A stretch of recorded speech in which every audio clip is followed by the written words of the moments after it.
नमस्कार, स्वागत है सभी का यूजीसी क्लासेस बाय एग्जामपुर के हमारे इस चैनल पर। जितने भी बच्चे जुड़ चुके हैं सभी का हार्दिक स्वागत है। सभी को गुड मॉर्निंग, नमस्कार सभी को। एक बार जल्दी से जितने भी बच्चे जुड़ चुके हैं क्लास को लाइक और शेयर कर दीजिए। आज का ये जो सेशन है, हम जो ये सीरीज चला रहे हैं, इसी का छठा पार्ट है। ठीक है, तो इसी सेशन में आज हमने कुछ पीवाईक्यूज को सॉल्व करना है। आज का जो सेशन है वो एक तरीके से डेडिकेटेड रहने वाला है टीचिंग एप्टीट्यूड के लिए। तो यहाँ पर हम काफी सारे क्वेश्चन जो कि टीचिंग एप्टीट्यूड से जुड़े हुए हैं उनको हम यहाँ पे हल करने वाले हैं। तो शुरू करते हैं आज का ये सत्र, जिनमें हमने टीचिंग एप्टीट्यूड से जुड़े हुए कुछ प्रश्नों को यहाँ पर हल करना है। कुछ व्याख्या आपको दी जाएगी, जिस व्याख्या को आपने थोड़ा सा ध्यान से सुनना है। ठीक है, चलिए पहला क्वेश्चन यहाँ पे कवर करते हैं। पहला क्वेश्चन आपका आ जाता है, पूछा गया है निम्न में से कौन सा कारक शिक्षण को प्रभावित नहीं करता। शिक्षण के प्रभावित करने वाले कारकों से प्रश्न है। पूछा गया है कौन सा ऐसा कारक है जो कि टीचिंग को इफेक्ट नहीं करता है। अनुभव के माध्यम से सीखना, शिक्षक का ज्ञान, कक्षा की गतिविधि जो सीखने को प्रोत्साहित करती है, शिक्षकों और छात्रों की सामाजिक आर्थिक पृष्ठभूमि। करेक्ट आंसर आपको बताना है। क्या करेक्ट आंसर है, ए, बी, सी या फिर डी? करेक्ट आंसर आपको बताना है। क्या करेक्ट आंसर है? निम्न में से कौन सा कारक है जो शिक्षण को प्रभावित नहीं करता, यानी शिक्षण के प्रभावित करने वाले कारकों में नहीं आता। जितना अनुभव होगा उतनी इफेक्टिव टीचिंग होगी। एक्सपीरियंस के आधार पर सब्जेक्ट नॉलेज, सब्जेक्ट में भी आपकी कमांड होती चली जाएगी। टीचिंग स्किल कौन सी, कहां पर, किस समय इस्तेमाल करनी है, ये भी आपको पता चलता चला जाएगा। तो अनुभव के माध्यम से जो है सीखना हो जाएगा। जितना अनुभव होगा उतनी ज्यादा एक्सपीरियंस होगा। टीचर की नॉलेज होनी चाहिए सब्जेक्ट के रिगार्डिंग। तो कक्षा की गतिविधियों में जो सीखने को प्रोत्साहित करती है, ये भी आपका कहीं ना कहीं शिक्षण के प्रभावित कारकों में आता है। ये लीस्ट इंपॉर्टेंट है, यानी कि ये प्रभावित कारकों में आता तो है लेकिन ये कम महत्वपूर्ण है, इसलिए हम कहेंगे डी स्टेटमेंट जो है यहां पर करेक्ट आंसर है। ये प्रभावित नहीं करता है। ठीक है, चलिए आगे चलते हैं, अगला क्वेश्चन देख लेते हैं।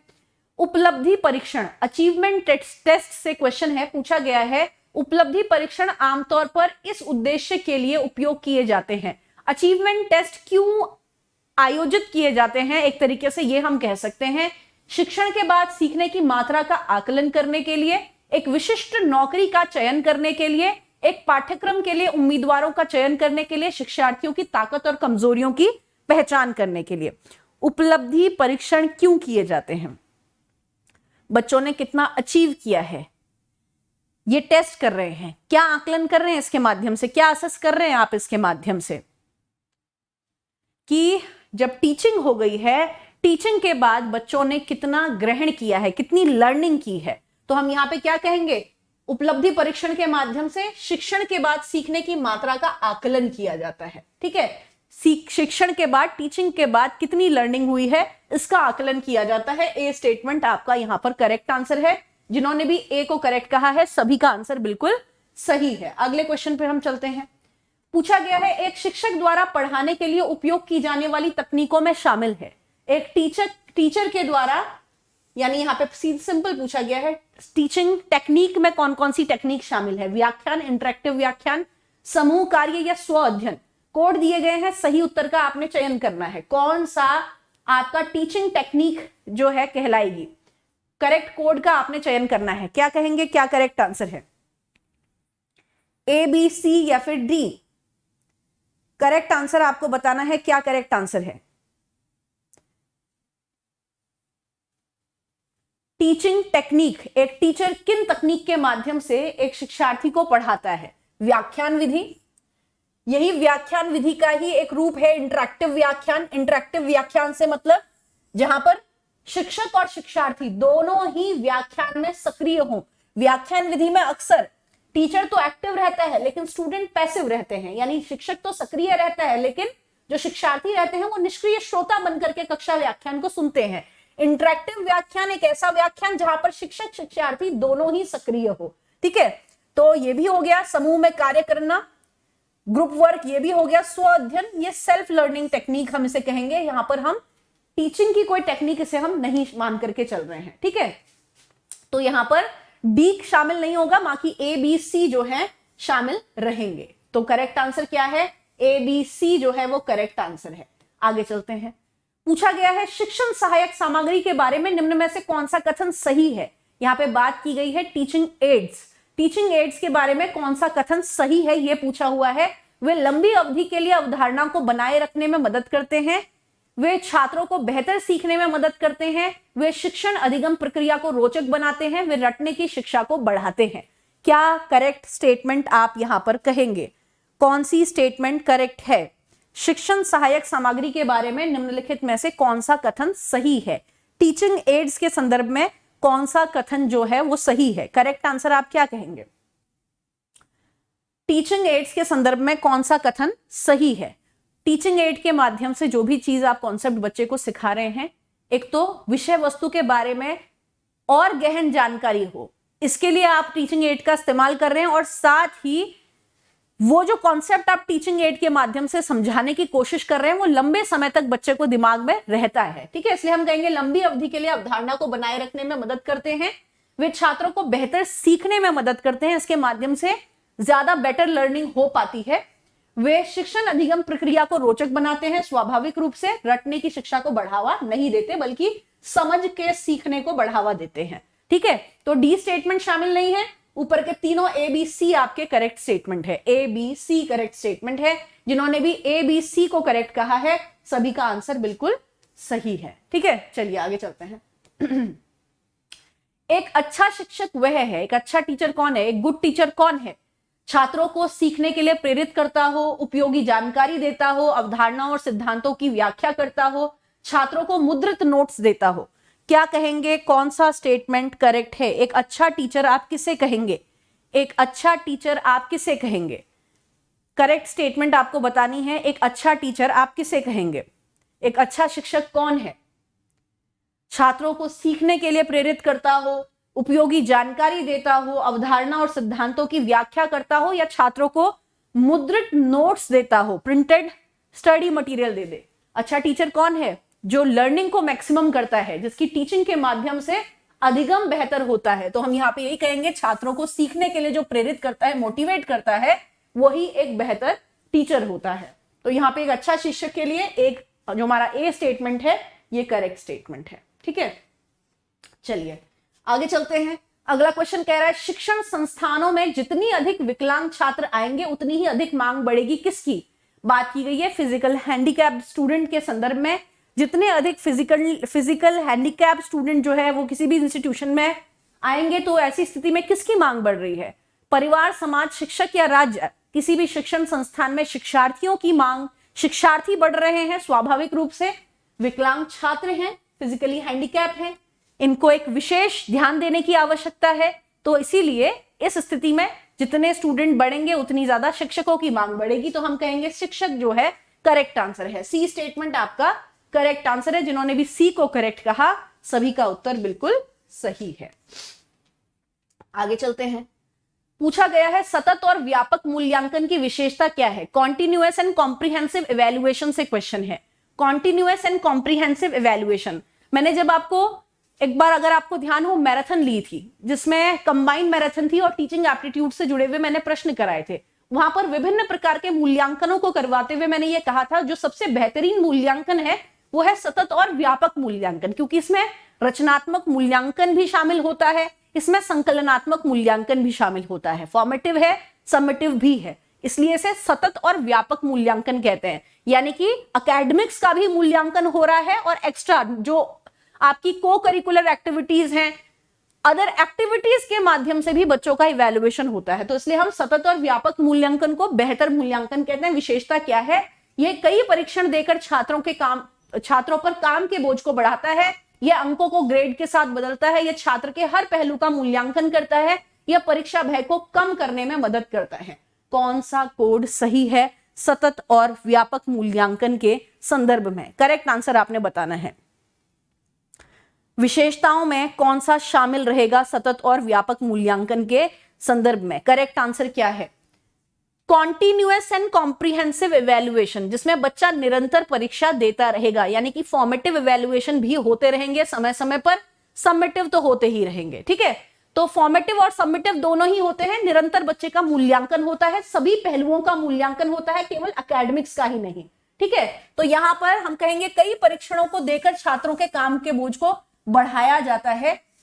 कई परीक्षण देकर छात्रों पर काम के बोझ को बढ़ाया जाता है, ये स्टेटमेंट तो करेक्ट नहीं है।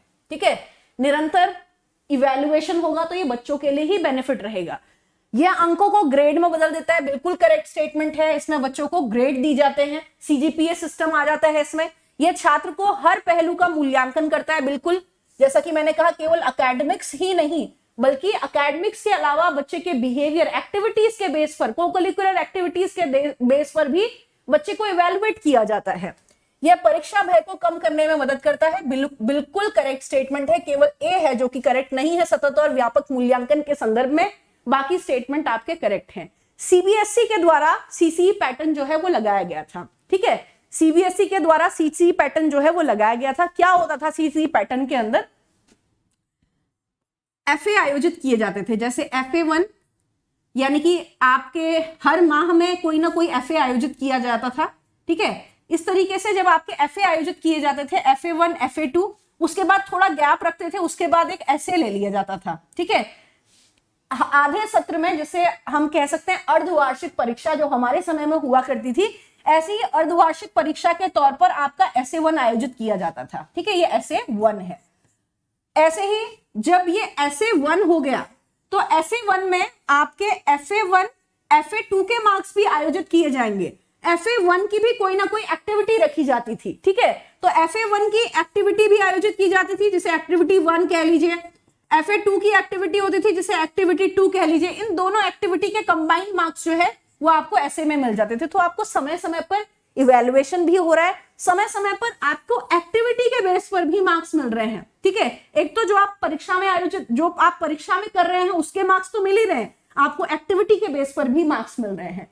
एक्टिविटी के बेस पर मार्क्स मिलने पर यहां पर आपको जो आप एग्जाम में कर रहे हैं उसके भी मार्क्स मिल रहे हैं, एक्टिविटी के मार्क्स भी आपको प्लस होकर के मिल जा रहे हैं। यानी हम हर सब्जेक्ट की एक्टिविटीज होती थी, हर एफए में एक्टिविटीज होती थी, और दोनों एक्टिविटी के बाद लास्ट में एसए में भी कुछ एक्टिविटी होती थी। तो नंबर का काफी अच्छा फायदा बच्चों को यहां पर हो जाता था। ठीक है, तो इस तरीके से आपके ऐसे आयोजित की जाते, जो SA1 होते थे, जैसे मैं कह रही हूं कि हमारे समय में अर्धवार्षिक परीक्षा के तौर पर SA1 होते थे, उसका सिलेबस फिर SA2 में रिपीट नहीं होगा।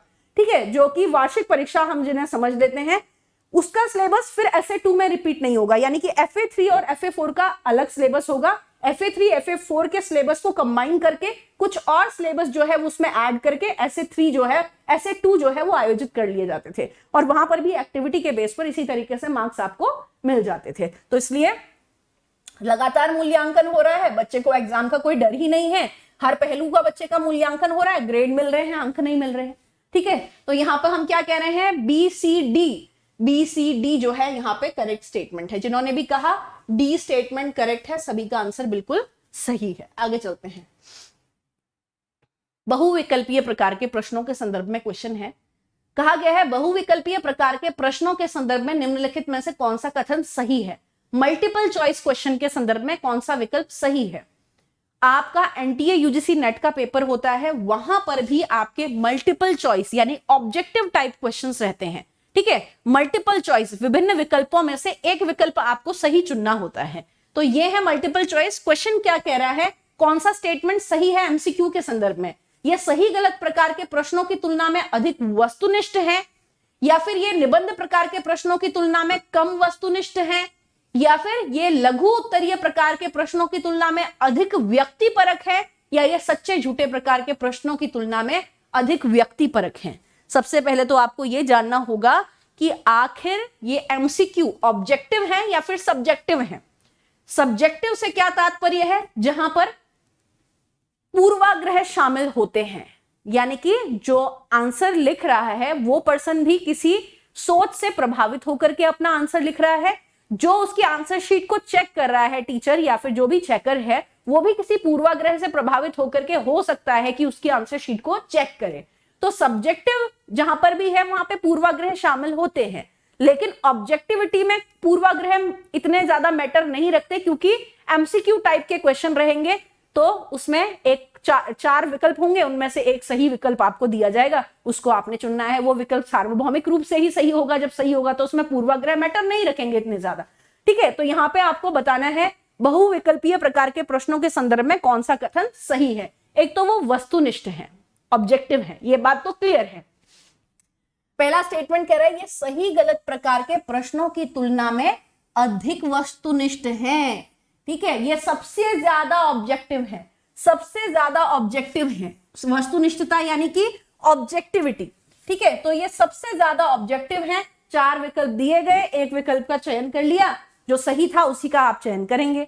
ठीक है, तो इसलिए हम कहेंगे ये सबसे ज्यादा ऑब्जेक्टिव है। ए स्टेटमेंट हमारा यहां पर करेक्ट हो गया, ए आपका करेक्ट आंसर है। आगे चलते हैं हम। अच्छे शिक्षण के लिए क्या आवश्यक है? एक इफेक्टिव गुड टीचिंग के लिए क्या आवश्यक है? निदान, उपाय, दिशा या प्रतिक्रिया? अच्छे शिक्षण के लिए क्या आवश्यक है? निदान, उपाय, दिशा या प्रतिक्रिया? करेक्ट आंसर आपको बताना है, ए, बी, सी या फिर डी। अब थोड़ा सा ध्यान में रखेंगे डायग्नोस्टिक इवैल्यूएशन को, उस आधार पर भी उत्तर करेंगे आप। अच्छे शिक्षण के लिए क्या आवश्यक है? अच्छे शिक्षण के लिए क्या आवश्यक है? निदान भी आवश्यक है, उपाय भी आवश्यक है, दिशा, सही दिशा दिखानी बच्चे को आवश्यक है, और प्रतिक्रिया देना भी आवश्यक है। निदान उपाय क्या है? निदान यानी समस्या का पता लगाना, समस्या का पता लगाना। ठीक है, जिसे हम डायग्नोसिस कहते हैं। एक डॉक्टर आपको कोई समस्या है, पेट में दर्द है, तो उसके लिए वो बहुत सारे चेकअप लिख देगा, है ना। उस चेकअप के आधार पर पता चल जाएगा कि आपको समस्या क्या है। उसके बाद वो क्या करेगा? समस्या पता चल गई, उपाय करेगा। तो यहां पर उपाय के माध्यम से क्या कर रहा है? समस्या का समाधान कर रहा है। तो टीचर भी क्या कर रहा है? पहले एक इवैल्यूएशन के माध्यम से बच्चे की समस्या का पता लगा रहा है। ओरल क्वेश्चन कर लिए या रिटर्न टेस्ट आपने दे दिया बच्चे को, तो इससे बच्चे की समस्या का पता लग गया। फिर पता लग गया तो उसका आप समाधान कर रहे हैं। समाधान करने के साथ आप बच्चे को कुछ काउंसलिंग कर रहे हैं बच्चे की। ठीक है, तो वो दिशा दिखाना हो गया। बच्चे ने कोई आपसे प्रॉब्लम सामने रखी, आपने उसका फीडबैक दे दिया, तो ये एक तरीके से क्या है? प्रतिक्रिया है। तो कक्षा शिक्षण में इन सभी चीजों की आवश्यकता है, जहां निदान, उपाय, दिशा, प्रतिक्रिया सभी चीज महत्व रखते हैं। तो हम कह रहे हैं ए, बी, सी, डी सभी इंपॉर्टेंट है। ठीक है, ए स्टेटमेंट आपका यहां पर करेक्ट आंसर हो जाता है। आगे चलते हैं। मूल्य शिक्षा प्रदान करने का सबसे अच्छा तरीका क्या है? वैल्यू एजुकेशन देने का सबसे अच्छा तरीका क्या है? करेक्ट आंसर आपको बताना है शास्त्र ग्रंथों पर चर्चा, मूल्य पर व्याख्यान प्रवचन, मूल्यों पर सेमिनार संगोष्ठी, मूल्यों पर सलाह या चिंतनशील सत्र। क्या कहेंगे? क्या करेक्ट स्टेटमेंट है? ए, बी, सी या फिर डी? मूल्य शिक्षा प्रदान करने का सबसे अच्छा तरीका क्या है? वैल्यू एजुकेशन देने का सबसे अच्छा तरीका आप क्या कहेंगे? ए, बी, सी या फिर डी? मूल्य शिक्षा, वैल्यू एजुकेशन देने का सबसे अच्छा तरीका क्या है? केवल शास्त्र ग्रंथों पर चर्चा कर दी जाए, मूल्यों पर एक प्रवचन व्याख्यान दे दिया जाए, कोई सेमिनार आयोजित कर दिया जाए, संगोष्ठी आयोजित कर दी जाए, या मूल्यों पर सलाह दी जाए, या फिर कोई चिंतनशील सत्र आयोजित किया जाए? करेक्ट क्या होगा? डी स्टेटमेंट, मूल्यों पर सलाह देना और उन मूल्यों पर एक चिंतनशील सत्र आयोजित करना। डी स्टेटमेंट यहां पर आपका करेक्ट आंसर है। जिन्होंने भी डी को करेक्ट कहा सभी का आंसर बिल्कुल सही है। आगे चलते हैं। पूछा गया है प्रभावी शिक्षण अधिगम प्रणाली को डिजाइन करने में शिक्षार्थी विशेषताओं के किस समूह को सहायक माना जा सकता है? विशेषता दी हुई है, कोड दिए हैं, सही कोड का चयन आप लोगों ने करना है। करेक्ट आंसर क्या है ये आपको बताना है। प्रभावी शिक्षण अधिगम प्रणाली में कौन से स्टेटमेंट महत्व रखते हैं जिससे इफेक्टिव टीचिंग लर्निंग संभव हो सके? ऐसे कौन से स्टेटमेंट है? इफेक्टिव टीचिंग लर्निंग पॉसिबल हो सके ऐसे कौन से स्टेटमेंट है? कौन से स्टेटमेंट है जिनसे प्रभावपूर्ण शिक्षण अधिगम सुनिश्चित हो पाएगा? मैटर क्या रखता है? विषय के संबंध में शिक्षार्थी का पूर्व ज्ञान। एक कक्षा शिक्षण जब टीचर प्रारंभ करता है तो सबसे पहले वो प्रीवियस नॉलेज टेस्ट करता है, उस पूर्व ज्ञान परीक्षण के आधार पर नया ज्ञान उनको देता है। इसलिए विषय के संबंध में पूर्व अनुभव जो है शिक्षार्थी का महत्व रखता है। दूसरा स्टेटमेंट कह रहा है शिक्षार्थी के पारिवारिक मित्रों के साथ पारस्परिक संबंध, इसका शिक्षण अधिगम से कोई संबंध नहीं है।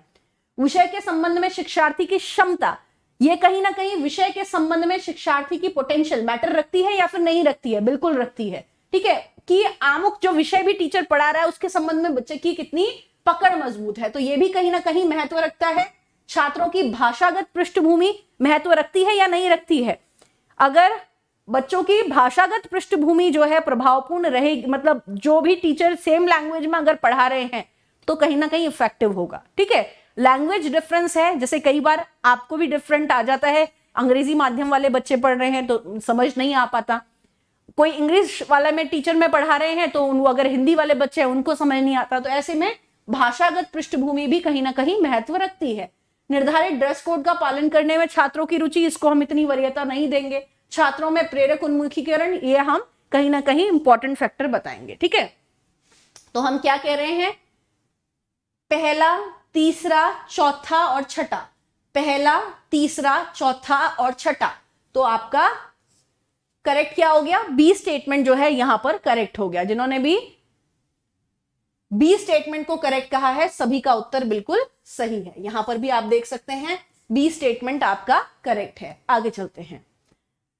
अब यहां पर आ गया है क्वेश्चन आपका लेवल ऑफ टीचिंग से, सूची 1, सूची 2, मिलान आपने करना है। एक में संज्ञानात्मक इंटरचेंज स्तर दिए हुए हैं, दूसरे में संज्ञानात्मक आदान प्रदान को बढ़ावा देने वाली बुनियादी आवश्यकताएं दी हैं। इधर दिए हुए हैं कोड, अब आपको सही कोड का चयन करना है। इधर memory level, understanding level, reflective level बताया गया है। इधर कहा गया एक बिंदु के उदाहरण और गैर उदाहरणों में भेद करने का अवसर देना, प्रस्तुतियों के दौरान दिए गए महत्वपूर्ण बिंदुओं को रिकॉर्ड करना, छात्रों की सूचना के विभिन्न मदों पर चर्चा करने के लिए कहना, चर्चा किए जाने वाले बिंदुओं का आलोचनात्मक विश्लेषण करना।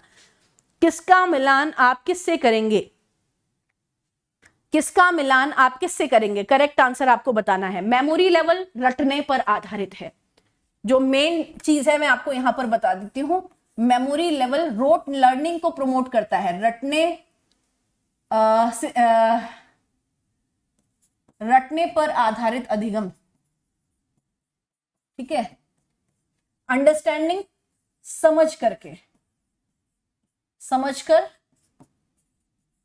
अधिगम किया जाता है। ठीक है, रिफ्लेक्टिव लेवल, बच्चे का जो बौद्धिक स्तर होता है रिफ्लेक्टिव लेवल में बहुत ऊंचे शिखर पर होता है, तो एक तरीके से ये चिंतनशील स्तर है। रिफ्लेक्टिव लेवल उच्च स्तर इसे हम कहेंगे। ठीक है, उच्च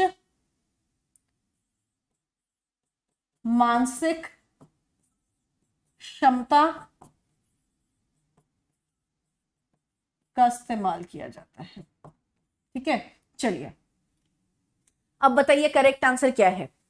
मेमोरी लेवल पर रटने से संबंधित है, जैसा कि मैंने आपको पहले ही बताया। तो रटने में क्या किया जाएगा? रटने में प्रस्तुतियों के दौरान किए गए महत्वपूर्ण बिंदुओं को रिकॉर्ड कर लेगा। जो टीचर लिखा रहा है उसको चुपचाप से बच्चा अपने रजिस्टर में लिख लेगा। ठीक है, तो ये है आपका मेमोरी लेवल। दूसरा स्टेटमेंट कह रहा है अंडरस्टैंडिंग में क्या किया जाएगा?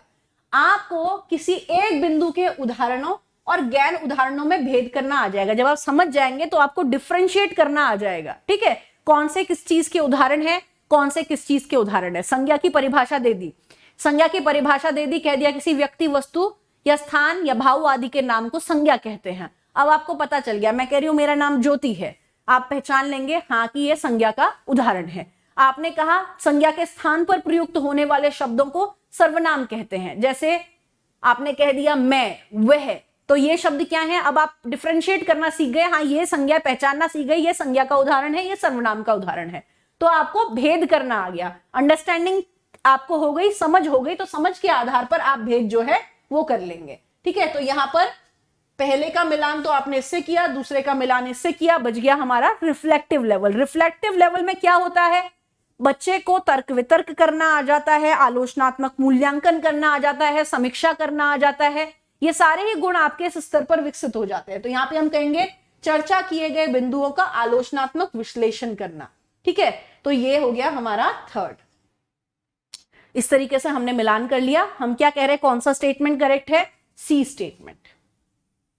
सी हमारा करेक्ट स्टेटमेंट है। जिन्होंने भी सी को सही कहा सभी का उत्तर बिल्कुल सही है। स्क्रीन पे अंग्रेजी में है, स्क्रीन पे आपको दिखा देती हूं।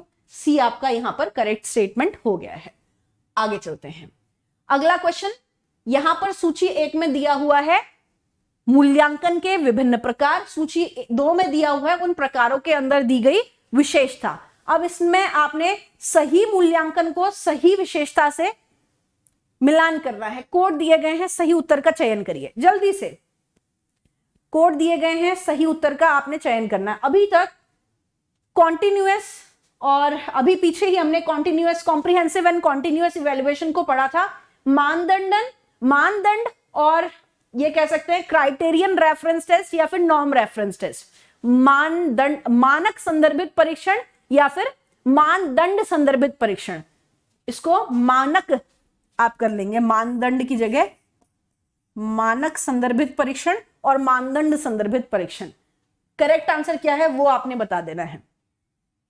निर्माणात्मक निर्देशों के दौरान किया जाने वाला मूल्यांकन, निर्माणात्मक मूल्यांकन हो गया। योगात्मक निर्देशों के अंत में किया जाने वाला मूल्यांकन हो गया। और कॉन्टिन्यूअस एंड कॉम्प्रिहेंसिव समय समय पर किया जा रहा है, ग्रेड्स दिए जा रहे हैं बच्चे को, ठीक है। ये हो गया continuous and comprehensive evaluation. Norms और क्राइटेरियन रेफरेंस टेस्ट यानी कि मानक और मानदंड संदर्भित परीक्षण में एक मानदंड निर्धारित कर लिया जाता है, एक मानक निर्धारित कर लिया जाता है, या तो एक नॉर्म सेट कर दिया जाएगा, स्टूडेंट की एक कैटेगरी बना दी जाएगी। ये कैटेगरी जो है बच्चों की, ये आइडियल है। हमने सबका मूल्यांकन जो है इन बच्चों से ही करना है। इन जो बेस्ट बच्चे हैं, जैसे हमने क्लास में एक ग्रुप बनाया जिसमें कुछ स्टूडेंट रखे, ठीक है, पुराने नाम ले लेते हैं, राम, श्याम, गीता, ठीक है, मीना, ये कुछ बच्चे हैं, कक्षा के बढ़िया बच्चे हैं, यानी कि ब्रिलियंट स्टूडेंट में आते हैं।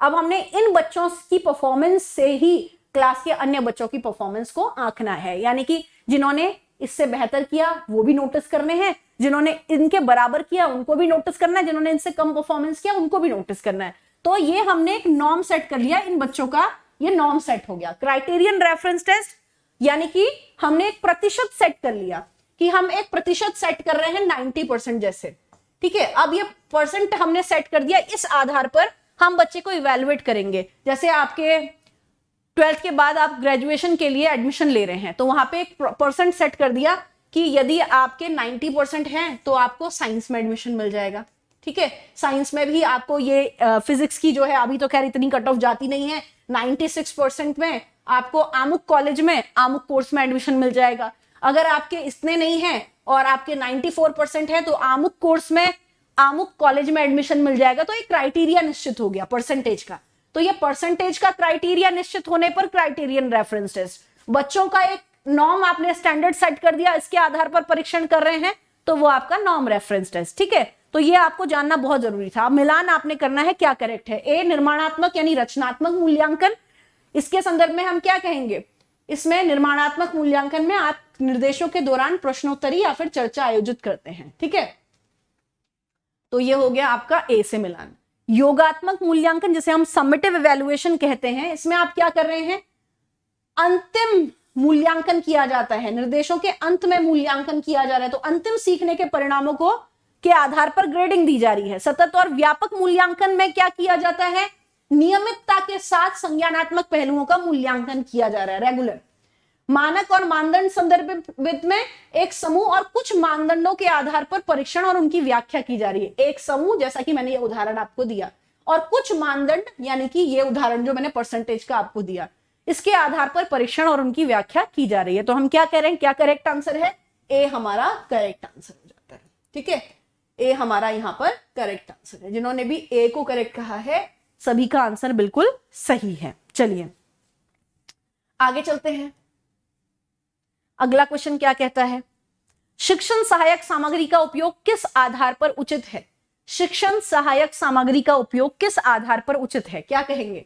कक्षा में छात्र का ध्यान आकर्षित करने के लिए, कक्षा में अनुशासनहीनता की समस्या को कम करने के लिए, छात्रों के सीखने के परिणाम को अधिकतम करने के लिए, या फिर सीखने के कार्यों में छात्रों की प्रभावी भागीदारी करने के लिए। करेक्ट आंसर आपको बताना है, क्या करेक्ट आंसर है। शिक्षण सहायक सामग्री का उपयोग करना किस प्रकार उचित है। आप टीचिंग एड्स का इस्तेमाल करते हैं, क्या चीज को ध्यान में रखकर आप टीचिंग एड्स का इस्तेमाल करते हैं जब भी आप टीचिंग कर रहे होते हैं। क्या उद्देश्य रहता है शिक्षण सहायक सामग्रियों को इस्तेमाल करने के पीछे आपका। करेक्ट आंसर आपको बताना है, क्या करेक्ट आंसर है। हम क्या करना चाहते हैं शिक्षण सहायक सामग्रियों के माध्यम से? लर्निंग को बेहतर बनाना चाहते हैं, अधिगम को और बेहतर बनाना चाहते हैं। इसलिए छात्रों के सीखने के परिणाम को अधिकतम करने के लिए हम शिक्षण सहायक सामग्रियों का उपयोग करते हैं। तो यहां पर सी आपका करेक्ट हुआ। जिन्होंने भी सी कहा करेक्ट है, सभी का आंसर बिल्कुल सही है। आगे चलते हैं। कथन ए और कारण आर दिया हुआ है। कथन ए कह रहा है उच्च शिक्षा का उद्देश्य छात्रों में आलोचनात्मक और रचनात्मक सोच क्षमता को बढ़ावा देना है। कारण कह रहा है ये योग्यताएं नौकरी प्लेसमेंट सुनिश्चित करती हैं। कौन सा स्टेटमेंट करेक्ट होगा, कौन सा कोड करेक्ट होगा, ये आपको बताना है। जल्दी से बताइए। कोशिश कर रहे हैं ज्यादा से ज्यादा प्रश्नों को हल करें ताकि आपका ज्यादा से ज्यादा अभ्यास हो सके। और जितने भी बच्चे जुड़े हैं, बच्चे अगर वीडियो को लाइक शेयर नहीं किया है, वीडियो को सभी ने लाइक और शेयर दोनों चीजें करनी है। लाइक भी कीजिए, शेयर भी कीजिए। चलिए जल्दी से प्रश्न का उत्तर देंगे। उच्च शिक्षा का उद्देश्य छात्रों में आलोचनात्मक रचनात्मक सोच क्षमता को विकसित करना है। लेवल ऑफ टीचिंग पे अगर हम आए तो 3 लेवल ऑफ टीचिंग है। सबसे पहले मेमोरी लेवल, अंडरस्टैंडिंग और रिफ्लेक्टिव लेवल। रिफ्लेक्टिव लेवल जहां पर हम कहेंगे तो हायर एजुकेशन लेवल पर रिफ्लेक्टिव लेवल काम आता है। तो ऐसी स्थिति में reflective level, higher education level पर कौन सी पोटेंशियल विकसित होगी? आलोचनात्मक समीक्षा करना, तर्क वितर्क करना, ठीक है, ये सारे गुण जो हैं वो आपको रिफ्लेक्टिव लेवल में विकसित होंगे। तो इसलिए कह रहे हैं उच्च शिक्षा का उद्देश्य छात्रों में आलोचनात्मक और रचनात्मक सोच क्षमता को बढ़ावा देना है। कारण क्या कह रहा है? ये योग्यताएं नौकरी प्लेसमेंट सुनिश्चित करती हैं। यदि किसी के अंदर आलोचनात्मक क्षमता है तो ऐसी स्थिति में आलोचनात्मक क्षमता है, रचनात्मक सोच है, तो आपको कहीं ना कहीं नौकरी जो है इससे बेहतर मिल सकती है, नौकरी प्लेसमेंट सुनिश्चित करती है। तो दोनों स्टेटमेंट करेक्ट हैं, लेकिन हम यहाँ पे क्या कह रहे हैं, कोई किसी की व्याख्या नहीं कर रहा है, ठीक है। तो ए बी दोनों सही है, पर कोई किसी की व्याख्या नहीं कर रहा है। बी स्टेटमेंट को हम यहां पर करेक्ट बता रहे हैं। चलिए बी स्टेटमेंट आपका यहां पर करेक्ट हो जाता है। आगे चलते हैं। निम्न में से किस चिंतन ने चिंतन स्तर के शिक्षण के लिए शिक्षण प्रतिमान दिया है? निम्न में से किस चिंतक ने चिंतन स्तर के शिक्षण के लिए शिक्षण प्रतिमान दिया है? मॉरिसन, हर्बर्ट, हंट या फिर इनमें से कोई नहीं? क्या कहेंगे, क्या करेक्ट है? करेक्ट आंसर आपको बताना है क्या करेक्ट है। निम्न में से किस चिंतक ने चिंतन स्तर के शिक्षण के लिए शिक्षण प्रतिमान दिया है? मॉरिसन, हर्बर्ट, हंट या फिर इनमें से कोई नहीं? करेक्ट आंसर आपको बताना है क्या करेक्ट आंसर है। 3 आपके लेवल्स हैं लेवल ऑफ टीचिंग में, जिसमें मैंने कहा एक तो आपका स्मृति स्तर आ जाता है, ठीक है, स्मृति स्तर आता है। स्मृति स्तर को हम क्या नाम से भी जानते हैं? हर्बर्ट शिक्षण मॉडल। तो ये हर्बर्ट शिक्षण मॉडल जो है,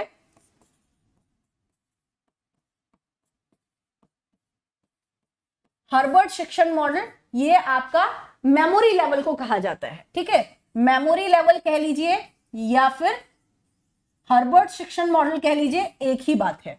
उसके बाद दूसरा आ जाता है आपका अंडरस्टैंडिंग लेवल। इसे मॉरिसन का शिक्षण मॉडल हम कह सकते हैं, ठीक है, मॉरिसन का शिक्षण मॉडल, इसमें क्या आ गया? Understanding level.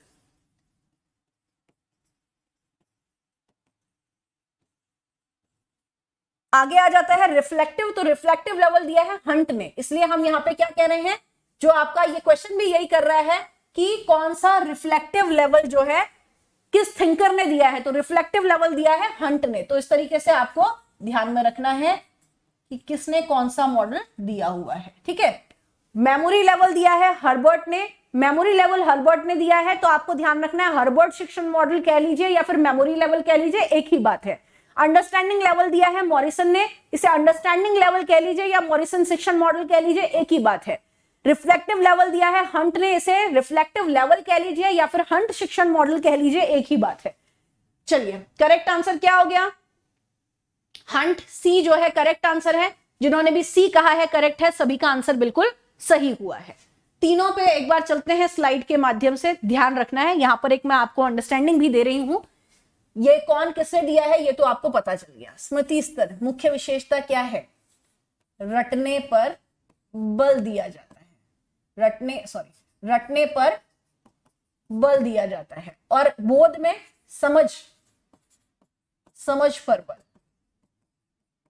चिंतनशील स्तर में किस चीज पर बल है? चिंतनशील स्तर में बल दिया जाता है किसी भी विषय वस्तु के संदर्भ में अपनी राय कायम करने पर। ठीक है, किस पर? राय कायम, एक ओपिनियन आपका सेट हो जाए, राय कायम हो जाए। अब ये ध्यान में रखना है, जो आपका स्मृति स्तर है, स्मृति स्तर के संदर्भ में हम एक और स्टेटमेंट कह रहे हैं, ये स्मृति स्तर शिक्षक केंद्रित है, टीचर सेंटर्ड है। ठीक है, शिक्षक केंद्रित है।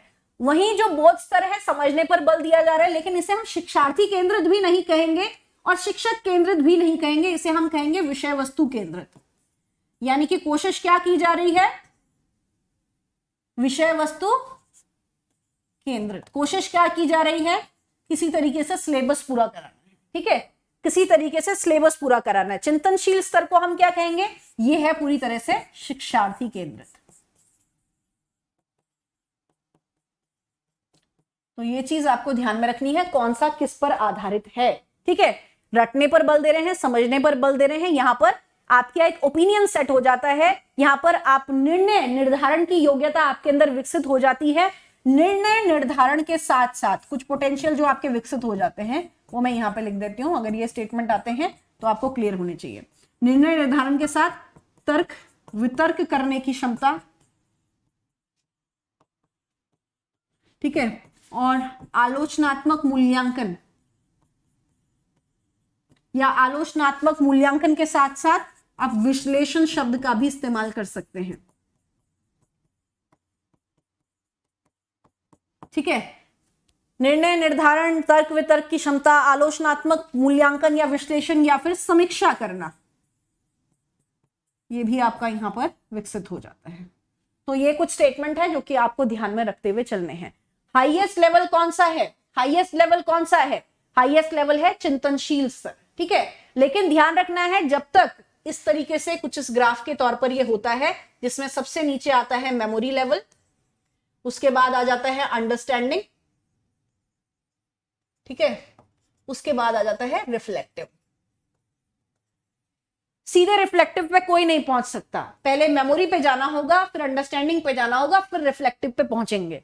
इसलिए हर लेवल की अपनी उपयोगिता है। मेमोरी लेवल छोटे बच्चों के अधिगम से जुड़ा हुआ है, छोटे बच्चों को आप इस तरीके से पढ़ा सकते हैं, टीचर के डायरेक्शन में ही छोटा बच्चा पढ़ सकता है। लेवल थोड़ा बड़ा अंडरस्टैंडिंग कराई गई, लेवल काफी बड़ा तो आप रिफ्लेक्टिव लेवल पर चले जाएंगे, यानी हायर एजुकेशन लेवल पर पहुंचे तो आप रिफ्लेक्टिव लेवल पर पहुंच गए हैं। ठीक है, चलिए आगे चलते हैं। पूछा गया है टीवी शिक्षण सहायता के रूप में रेडियो से बेहतर है, क्यों टीवी शिक्षण सहायता के तौर पर रेडियो से बेहतर है? करेक्ट आंसर आपको बताना है,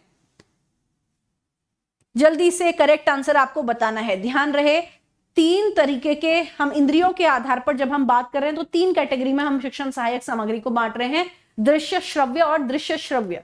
कौन सी ज्यादा उपयोगी होगी, जिसमें अधिक इंद्रियों का इस्तेमाल होगा, वही ज्यादा इफेक्टिव होगी। ठीक है, तो यहां पे टीवी शिक्षण सहायक के रूप में रेडियो से बेहतर है। क्यों बेहतर है? रेडियो क्या है? केवल श्रव्य, केवल ये ऑडियो है, ऑडियो एड्स।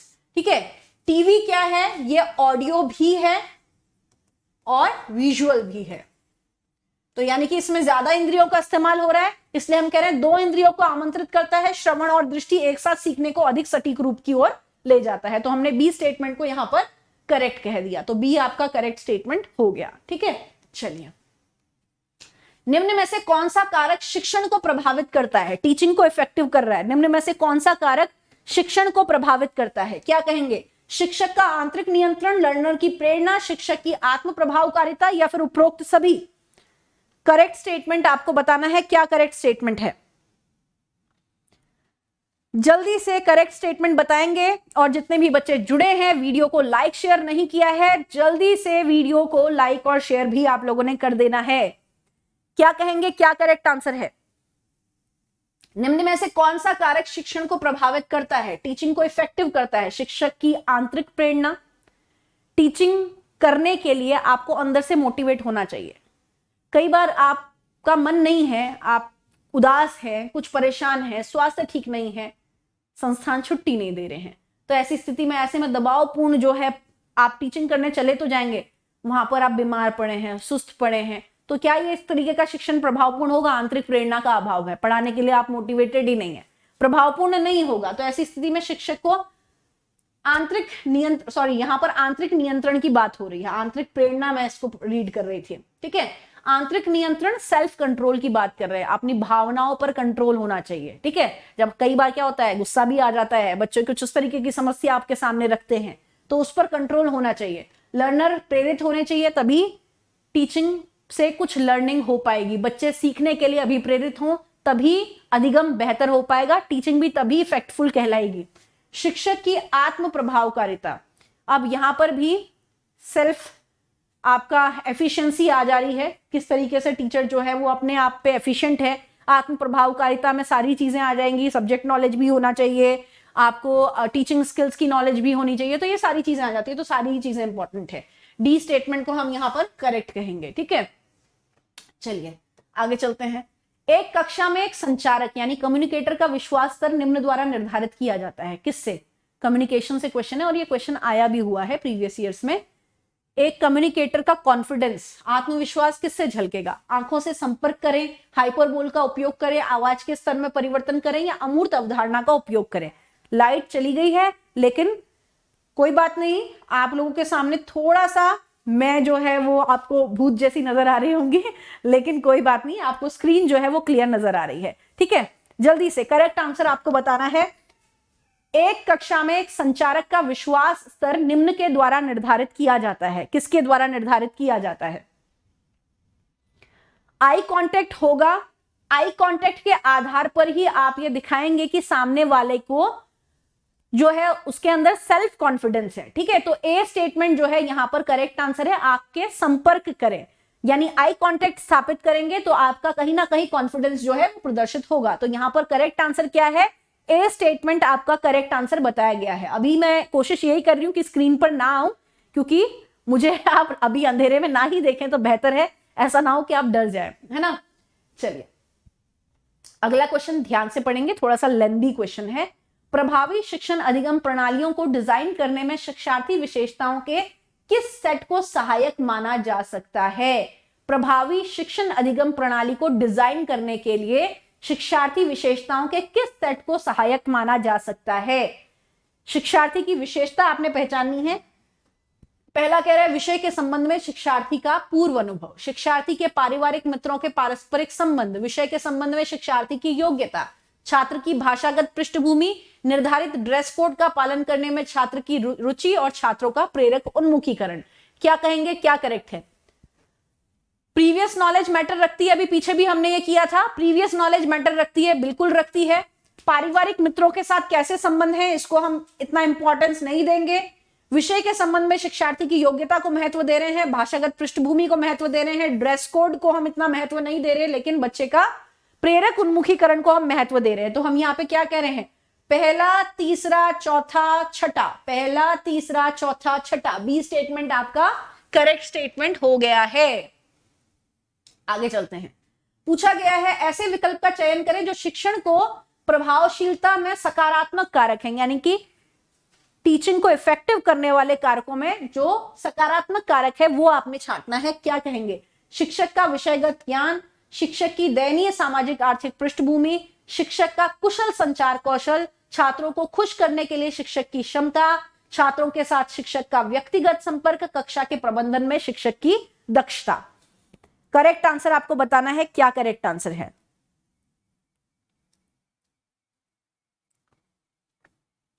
सब्जेक्ट नॉलेज तो होनी ही चाहिए, है ना। एक टीचर को शिक्षण के प्रभावकारी कारकों में आएगा, टीचर को सब्जेक्ट नॉलेज हो। सकारात्मक कारक हमें छांटने हैं। ये सकारात्मक कारकों में सामाजिक, दयनीय सामाजिक आर्थिक पृष्ठभूमि नहीं आती। कुशल संचार कौशल सकारात्मक कारकों में आता है। अच्छी इफेक्टिव कम्युनिकेशन स्किल होगी तो उतना ही इफेक्टिव टीचिंग होगी। छात्रों को खुश करने के लिए शिक्षक की दक्षता करेक्ट स्टेटमेंट है, ठीक है। छात्रों के साथ शिक्षक का व्यक्तिगत संपर्क महत्व नहीं रखता है, नहीं, ये स्टेटमेंट भी इनकरेक्ट है। छात्रों को खुश करने के लिए शिक्षक की क्षमता, छात्रों को खुश करना काम नहीं है। कक्षा प्रबंधन में शिक्षक की दक्षता, ये महत्व रखती है, ठीक है। तो हम यहाँ पे क्या कह रहे हैं? एक सही है, सी सही है और एफ सही है। ACF, ठीक है, ये आपका करेक्ट आंसर हो गया। जिन्होंने भी कहा डी स्टेटमेंट करेक्ट है, सभी का आंसर बिल्कुल सही है। आगे चलते हैं। निम्न में से कौन सा आधुनिक वार्षिक परीक्षा प्रणाली के बारे में सही है? जो मॉडर्न एनुअल एग्जामिनेशन सिस्टम है उसके संदर्भ में कौन सा कथन सही है? यह रटने द्वारा ज्ञान प्राप्त करने को प्रोत्साहित करता है, यह नियमित अध्ययन की आदत को प्रोत्साहित नहीं करता, यह छात्रों को नियमित रूप से अपनी कक्षाओं को प्राप्त करने के लिए प्रोत्साहित नहीं करता, या ये सभी सही हैं? क्या कहेंगे, क्या सही है? ए, बी, सी या फिर डी? करेक्ट आंसर आपको बताना है। क्या करेक्ट आंसर है? आधुनिक वार्षिक परीक्षा प्रणाली सही है के बारे में कौन सा कथन सही है? करेक्ट आंसर क्या होगा? आधुनिक वार्षिक परीक्षा प्रणाली के संदर्भ में कौन सा कथन सही है? जल्दी से बताएंगे। साल में एक बार परीक्षा होगी तो हम परीक्षा के समय कुछ भी जोड़ तोड़ कर करके अपना सिलेबस तैयार कर लेते हैं, है ना, और दूसरे दिन एग्जाम देने चले जाते हैं एक रात पढ़ने के बाद। तो रटने द्वारा ज्ञान प्राप्ति को प्रोत्साहित करती है, नियमित अध्ययन की आदत को प्रोत्साहित नहीं करती। एक बार अगर एग्जामिनेशन होगा तो आप रेगुलर पढ़ने की आदत छोड़ देंगे, छात्रों को नियमित रूप से अपनी कक्षाओं को प्राप्त करने के लिए प्रोत्साहित नहीं करती। सभी स्टेटमेंट करेक्ट हैं। इसलिए बेहतर कौन सा है? सतत और व्यापक मूल्यांकन, निरंतर इवैल्यूएशन होता रहे तो बच्चों को परीक्षा देने की भी एक आदत रहेगी, साल भर पढ़ने की भी एक आदत जो है उनके अंदर बनी रहेगी। तो डी स्टेटमेंट यहां पर करेक्ट हो जाता है। ये सभी स्टेटमेंट वार्षिक परीक्षा प्रणाली के संदर्भ में सही है। ठीक है, डी आपका करेक्ट है। आगे चलते हैं। शिक्षण की गुणवत्ता परिलक्षित होती है। शिक्षण की गुणवत्ता परिलक्षित होती है कक्षा में छात्रों की उपस्थिति से, छात्रों के उत्तीर्ण प्रतिशत से, छात्रों द्वारा पूछे गए प्रश्नों की गुणवत्ता के आधार पर, या वर्ग में बनाए गए मौन की अवधि से। क्या कहेंगे, क्या करेक्ट आंसर है? ए, बी, सी या फिर डी? करेक्ट आंसर आपको बताना है। क्या करेक्ट आंसर है? शिक्षण की गुणवत्ता परिलक्षित होती है। किससे परिलक्षित होती है? शिक्षण की गुणवत्ता परिलक्षित होती है किससे? शिक्षण की गुणवत्ता परिलक्षित होती है। अच्छी इफेक्टिव टीचिंग हुई है तो इसमें क्या मैटर रखेगा, कैसे, क्या चीज से आप स्पष्ट करेंगे कि हाँ गुणवत्तापूर्ण शिक्षण हुआ है? कक्षा में छात्रों की उपस्थिति से, उत्तीर्ण प्रतिशत से, या छात्रों द्वारा पूछे गए प्रश्नों की गुणवत्ता से। बच्चों के क्वेश्चन की का लेवल क्या है, किस तरीके के प्रश्न वो टीचर से पूछ रहे हैं, उनका बौद्धिक स्तर उससे परिलक्षित हो जाएगा। पता चले, उसी से पता चलेगा कि टीचर ने कितना इफेक्टिव टीचिंग की है। मौन की अवधि से ये इतना इंपॉर्टेंट नहीं है। सी स्टेटमेंट आपका यहां पर करेक्ट आंसर है। जिन्होंने भी सी कहा है सभी का उत्तर बिल्कुल सही हुआ है। आगे चलते हैं। एक व्यक्ति की सीखने की क्षमता कब तक है? औपचारिक शिक्षा के काल तक, शिक्षक द्वारा शिक्षा प्रदान करने तक, बुजुर्ग होने तक, या फिर इनमें से कोई नहीं? करेक्ट आंसर क्या रहेगा?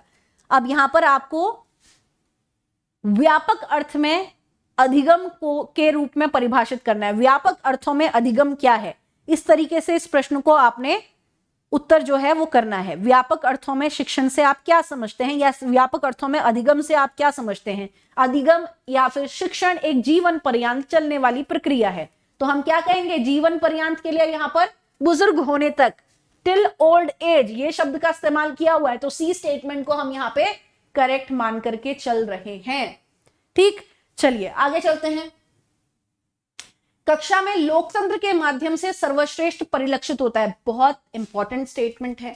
कक्षा में लोकतंत्र, क्या समझते हैं कक्षा में लोकतंत्र? भारत में लोकतंत्र से आप क्या समझते हैं? जन सहभागिता। कक्षा में लोकतंत्र से क्या समझते हैं आप? तो भारत में कक्षा में लोकतंत्र के माध्यम से सर्वश्रेष्ठ परिलक्षित होता है क्या? छात्रों को कक्षा नियमों विनियमों का पालन की स्वतंत्रता, नियम पालन करें या ना करें उनकी मर्जी है। आप यही कहेंगे कि अधिकांश महिला छात्र पुरुष छात्रों की तुलना में अधिक ईमानदार होते हैं। आप पुरुष छात्रों को सही ठहराएंगे कि यह आपके लिए कठिन है कि आप महिला छात्रों द्वारा किए गए अनुरोध को अस्वीकार कर दें, या फिर आप कहेंगे इनमें से कोई नहीं? करेक्ट आंसर आपको बताना है। अब लोकतंत्र की जहां पर बात आ रही है, यहां पर सभी के लिए समानता तो उपलब्ध है, लेकिन समानता के साथ साथ जो विशेष आवश्यकता वाला वर्ग है उनके लिए रिजर्वेशन भी है। ठीक है, तो ऐसी स्थिति में ये जो विकल्प दिए हुए आपको थोड़ा विचित्र सा लग रहा होगा, लेकिन आप कहेंगे, यही कहेंगे कि अधिकांश महिला छात्र पुरुष छात्रों की तुलना में अधिक ईमानदार हैं। ये प्रीवियस ईयर में आया हुआ है और इस स्टेटमेंट को करेक्ट बताया गया है। ठीक है, तो आपका बी स्टेटमेंट जो है यहां पर करेक्ट स्टेटमेंट है। जिन्होंने भी बी को करेक्ट कहा है सभी का आंसर बिल्कुल सही है। आगे चलते हैं। स्कूलों और कॉलेजों में करियर पाठ्यक्रम की शुरुआत का उद्देश्य क्या है? करेक्ट आंसर आपको बताना है।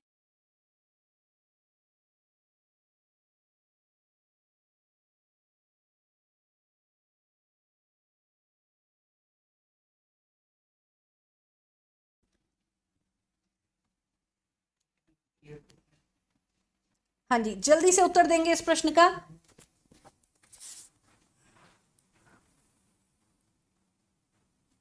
स्कूलों और कॉलेजों में करियर पाठ्यक्रम की शुरुआत का उद्देश्य क्या है? नौकरी का बुद्धिमान विकल्प बनाने की क्षमता विकसित करना।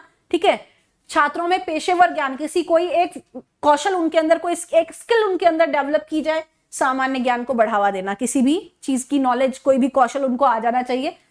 तो उपरोक्त सभी जो हैं वो करेक्ट स्टेटमेंट है। डी स्टेटमेंट आपका करेक्ट है। जिन्होंने भी डी को करेक्ट कहा है सभी का आंसर बिल्कुल सही है। ठीक है, चलिए तो आज के सत्र को यहीं पे समाप्त करते हैं। जितने भी बच्चे जुड़े हुए हैं, वीडियो को लाइक शेयर नहीं किया है, वीडियो को लाइक शेयर सभी ने कर देना है।